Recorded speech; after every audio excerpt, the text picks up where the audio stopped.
Hello, Jim Tyler here, and welcome to episode 4 of Developing Designers. Today we'll be speaking with Whitney Burgess. She is not only an architect with the EAPC, but she's also an instructor at North Dakota State University. And we're going to talk about mentorship in the academic setting, but also mentorship in the real world.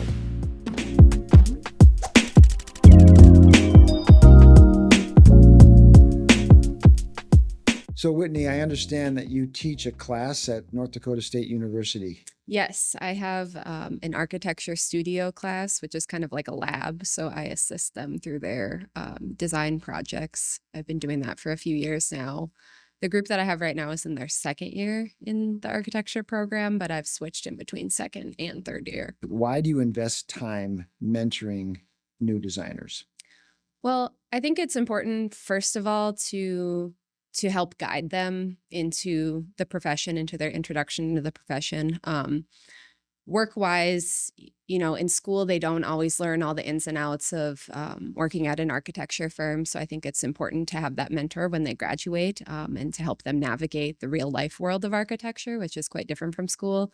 But it's also just good for positive morale to kind of have that mentor, that person that's there for you and you feel like you are comfortable asking questions and that's invested in your development. I think long term, it's a really great thing for both the mentor and the mentee. Yeah. So you mentioned real world. So in the world of architecture, running an architecture firm, that mentorship is hugely important, because what happens is, you want to make sure you have that next level of management in place, because a lot of times there's a gap between, the senior architects and the brand new interns. But if you're building that brand new intern really from the start, mentoring them all the way, they become very valuable to the team. And they sort of fill that gap between senior architects and the interns. So it's really important in the real world. Right. Yep. I've found that.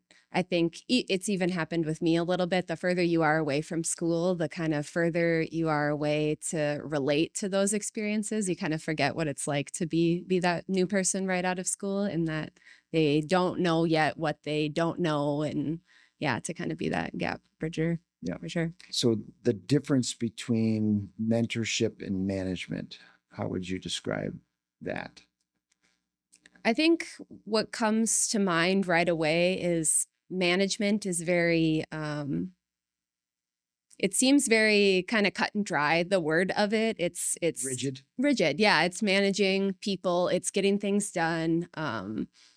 Mentoring to me, I guess, feels more like nurturing a person and trying to get them to contribute in their own unique ways.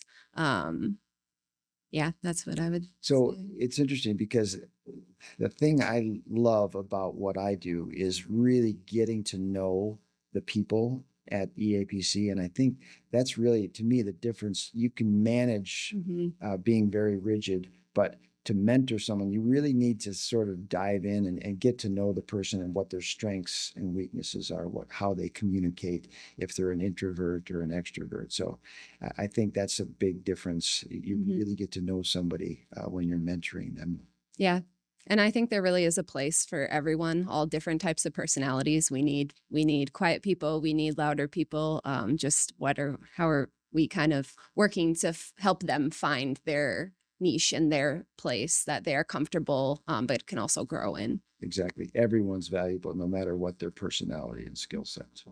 So we talked earlier about the real world. So can you share an example in the real world of how someone that you've mentored has flourished under that mentorship? Sure. I think that you probably have kind of your own experiences of a new employee coming and being a little bit more on the shy side, and then getting kind of their confidence developed. So we have a summer intern with us this year, Ellie, and I think it's really been a privilege to be her direct mentor, and it's been really fun throughout the summer to see her get more confidence in her design decisions. At the beginning of the summer, she's really great. She's very, very open to doing all different kinds of work and learning about anything, but it's been really fun to get to see what she's specifically interested in. I've kind of been pushing that hard on her, like, tell me what you want to learn and what you want to work on. So it's been really fun to get to see her making design decisions and yeah, developing further. Excellent. So I actually have a very specific example of how I've had a very successful mentorship with. It's actually a team mentorship mechanical department. Parker, out of our Sioux Falls office, he actually showed up at our open house years ago when we were looking for a new mechanical engineer. And Anthony happened to be down there, and Anthony and I met Parker and saw this guy.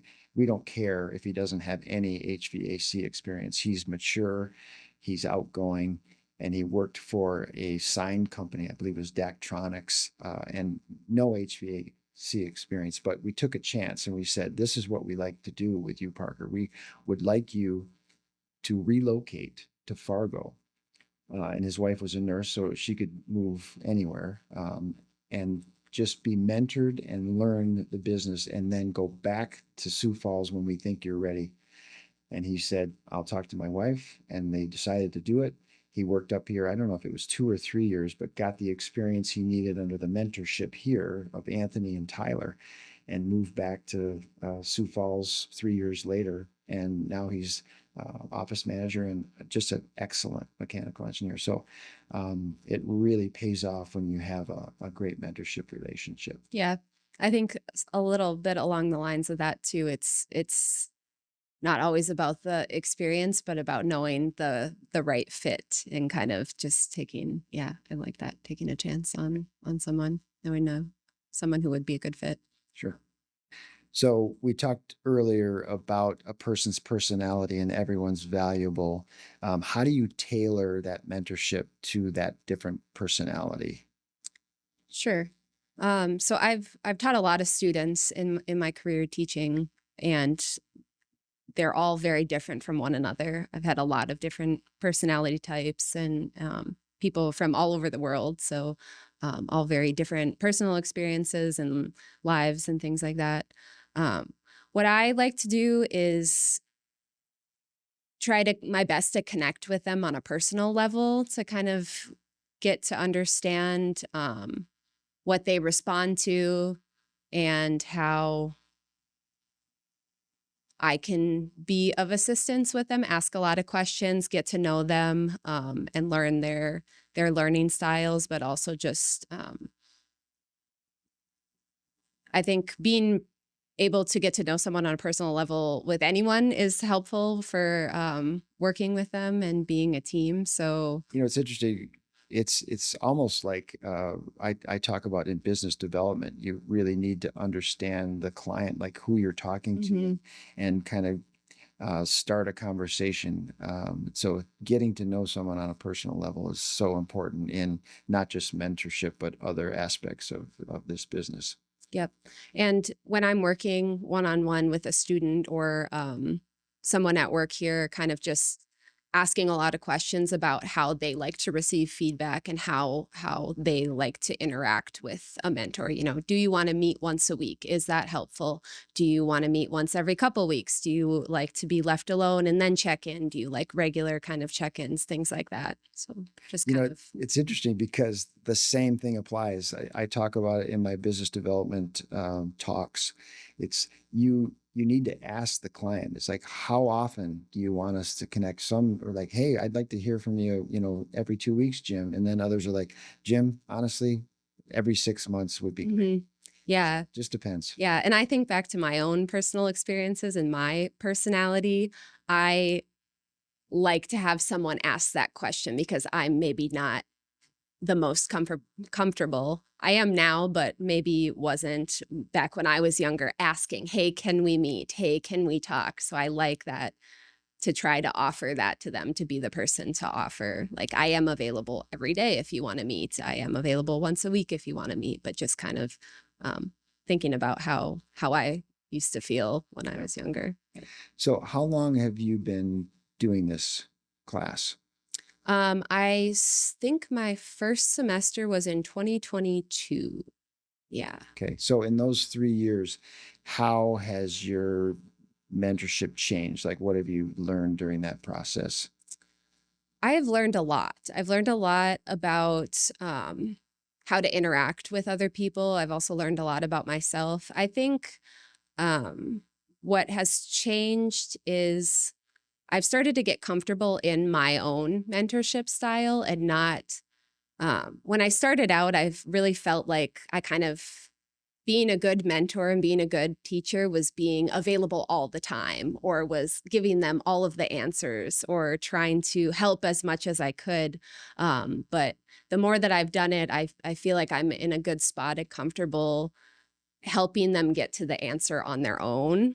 Maybe Versus, allowing them to fail yeah, almost. yeah, yep, for sure. And there are times that I have failed, and that's pushed me to be better. So it's necessary sometimes to just It's like fail forward. that real world again. So that's what we try to do when we're mentoring at this architectural firm, is we let people get involved in projects and kind of, we talk about throwing them into the fire and just seeing how they perform and letting them fail, and showing them how that looks, and just how to become a better designer.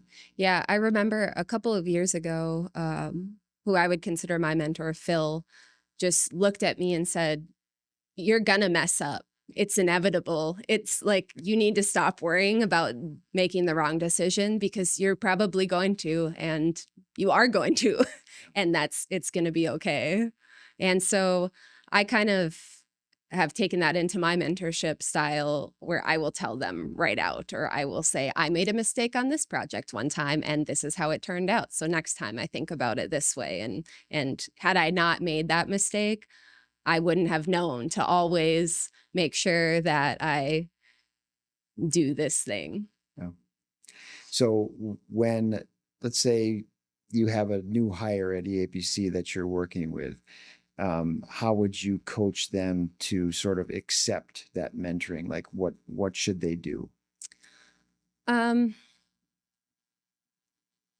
I think I would say be as open as you can to not even just accepting mentorship from one person, like if you were maybe assigned a mentor, but look for that mentorship wherever you can get it. It's kind of a two-way thing. It's having people who want to mentor, but also good mentees who seek out mentorship wherever they can find it, because we're, like we kind of talked about earlier, we're all very different. We're all very good and skilled at different things. So there's different things to learn from everyone. But I would just say be open and willing to ask questions, and willing to accept that feedback, maybe criticism sometimes, and just kind of like in school where we can learn how to accept criticism on our Yeah, designs and stuff. thick skin. Yeah, Develop yeah, thick yeah. skin. That it's not about you. It's just about us wanting you to develop and be the best designer that you can be, but also have our projects be the best that they can be and deliver Right. to the client. And you talked about people have different personalities. It is interesting because over the years I've seen, young engineers or architects who are very eager, and they will ask questions, and they will, if they don't have work in front of them, they'll ask, "What's next? Can I help you?" But then if someone's maybe a little introverted, they may, just kind of sit there and wait. So how would you, that introverted person, how would you coach them into saying, you, in some cases, you need to be a little bit more outgoing and force yourself to ask those questions? Yeah. I was definitely more introverted when I was younger, so I feel like I'm kind of saying this to my younger self as well. Um, I think just going for it, just forcing yourself to get over that kind of block, it would probably be the easiest way. But always, I would say, doing your part as a mentee to form that relationship with your mentor. So if anything, you're comfortable going to that person to kind of help you through these situations. So you talked about doing this since 2022. What made you want to get into teaching young designers? So I graduated college and I started working full time, and I kind of struggled in the full time profession. I had been working here when I was in school, but it's different than school to be working full time, and I kind of missed that long design process. And so I came and visited one of my friends who was working on his thesis, and I spent some time talking to him about his thesis and helping him through his project. And I was like, wow, that was the most fun that I've had architecture wise in a long time. Not that I don't have fun at work. I have a lot of fun at work now, but I was kind of in this in between period after graduating and kind of trying to find my footing in the full adult world. And I was like, you know what? Wow, that was really, really fun. And I left it at that and nothing happened. And then I went to the AIA convention that same year and had been kind of thinking about it and talking with a few of the professors that were attending the conference also. And I said to one of them, you know, I think I'd like to teach someday. Like, can we sit down and talk about this someday? Since you've been a professor for so long, I'm just maybe kind of interested in it someday. And it was Cindy Ernest. She just says, okay, just send me an email. And I was kind of like, okay, all right, I'll send you an email. So then I was like, oh, maybe we could meet up and talk. And she just sent me straight to the architecture department. She said, just contact this person, the head of the architecture department. And The big cheese, yeah, the yep. head guy. Wow. And I said, okay, great, thank you. And I didn't because I was nervous about it or whatever. And That's a tough like, ask. yeah, It's like, go to the head guy. yeah. And I was like, the head gal, Sorry. and I never did it, but she emailed me again and she gave me that push. She said, I really think that you should do this. I think that you should contact her. And then I did it. And a couple weeks later, I was on contract for the next semester. Wow. And so it was kind of a whirlwind. And I had no idea what I was doing. And I was very nervous. But I just enjoyed it so much. I immediately liked connecting with the students. And it was hours upon hours of this talking about the early design stages and the design process. It was so much fun. I was just having a great time talking to these 16, 17 students about their ideas and trying to get them to push them further and further. And yeah. That's a fantastic story. So obviously we're talking about mentoring. So what has mentoring taught you about leadership in general? Well, I think that they go hand in hand, being a mentor and being a true leader. It kind of reminds me of that mentorship versus management conversation that we had a little bit earlier. I think to be a leader, you have to be a mentor. And I've kind of, in the last couple of years, learned that being a mentor has helped me kind of grow into a leader. I can absolutely see that because, you know, you and I have collaborated a little bit on the Fargo Convention Center project. And I've just seen you and Rodney working together and just you're flourishing really in that role as a mentor and a leader. Thank you. So yeah, I think it comes down also to the personal connection. Like it's the more you connect with people, the easier it is to keep going with it. And yeah. And part of being a leader is actually not being afraid to ask the questions to even higher up leadership. For instance, that same example of the Fargo Convention Center, I remember you reaching out to me and you said, Jim, can you make the connection with Gensler, our architecture consultant out of the cities? Because for us to do that next step, we really need to get their input. And I was like, great. Mm-hmm. So I immediately emailed Bill Baxley and we got it done. So yeah, that's been great. Yeah. And I like how your connections as a leader are now kind of my connections. I share that connection in a way with them after working with them. So. Yeah. So thank you, Whitney, for joining me in this podcast. I really appreciate it. Like I said, just great to get to know you a little bit more. And thank you for joining us on this episode of Developing Designers. Yeah, thank you, Jim. Thanks for having me.